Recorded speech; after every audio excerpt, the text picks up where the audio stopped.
seem like the type to love 'em, leave 'em, and disappear right after the song. So give me the night to show you, hold you. Don't leave me out here dancing alone. Assalamualaikum warahmatullahi wabarakatuh. Halo semuanya, saya Winda Prima Amelia, mahasiswi jurusan Manajemen Fakultas Ekonomi dan Bisnis dari Universitas Siliwangi dengan NPM 233402018. Pada video ini saya akan membahas implementasi HSE atau Health, Safety, and Environment dalam kasus kebakaran kilang minyak PT Pertamina. Studi ini mengangkat 8 kebakaran besar dalam 4 tahun terakhir. Kita akan mengidentifikasi potensi bahaya, membahas bagaimana pengendalian dilakukan, dan menjelaskan standar operasional HSE yang seharusnya diterapkan. Dalam periode 4 tahun terakhir, PT Pertamina mengalami sedikitnya 8 kebakaran besar di fasilitas kilangnya. Lokasi yang terdampak meliputi Balongan, Pelumpang, Cilacap, Balikpapan, hingga Dumai. Dampaknya tidak hanya bersifat finansial, tapi juga menimbulkan kerusakan lingkungan dan korban jiwa.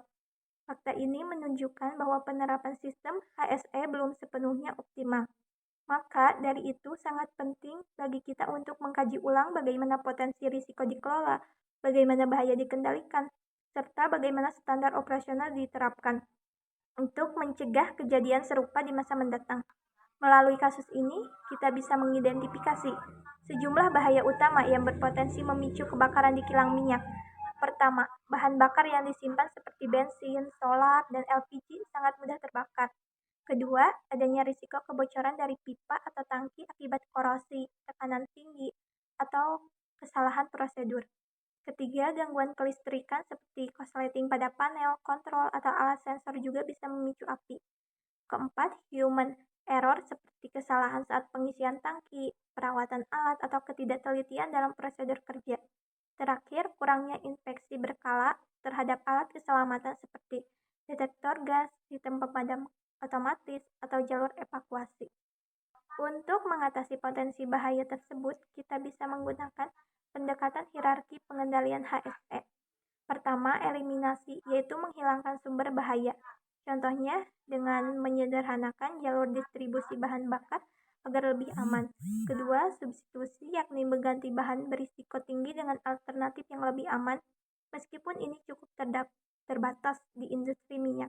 Ketiga, rekayasa teknis atau engineering control yang mencakup penggunaan teknologi seperti sensor pendeteksi suhu dan gas, sistem pemadam otomatis, dan pelapisan tahan api pada pipa serta tangki. Berikut ini simulasi ringan. Sekarang bayangkan kita berada di area pemrosesan kilang. Tiba-tiba sensor suhu mendeteksi lonjakan panas tidak biasa dan partikel asap mulai terdeteksi. Dalam hitungan detik, sistem otomatis menyembunyikan alarm di seluruh area. Panel kontrol menerima sinyal dan memicu prosedur darurat. Petugas keselamatan segera bergerak ke lokasi dengan APD lengkap. Sementara itu, sistem pemadam otomatis menyemprotkan foam khusus ke titik api, mencegah api menyebar lebih luas. Skenario ini menggambarkan betapa pentingnya teknologi yang tanggap dan personel yang terlatih. Tanpa itu, kerugian akan jauh lebih besar. Langkah selanjutnya yang keempat, pengendalian administratif. Ini mencakup penerapan SOP yang ketat seperti inspeksi rutin harian, mingguan, hingga bulanan.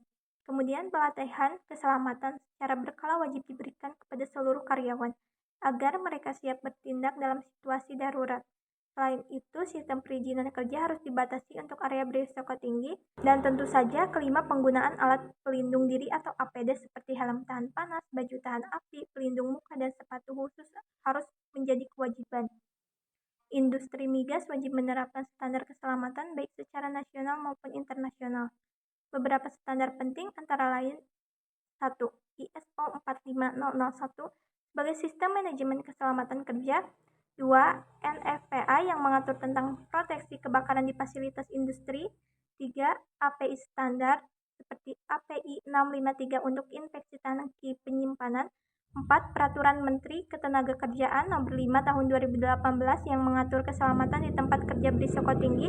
Dan terakhir tentu saja regulasi dari SKK Migas dan ESDM yang lebih spesifik pada sektor migas. Implementasinya terlihat dalam kegiatan safety briefing harian, latihan evakuasi, audit berkala, dan kelengkapan sistem darurat.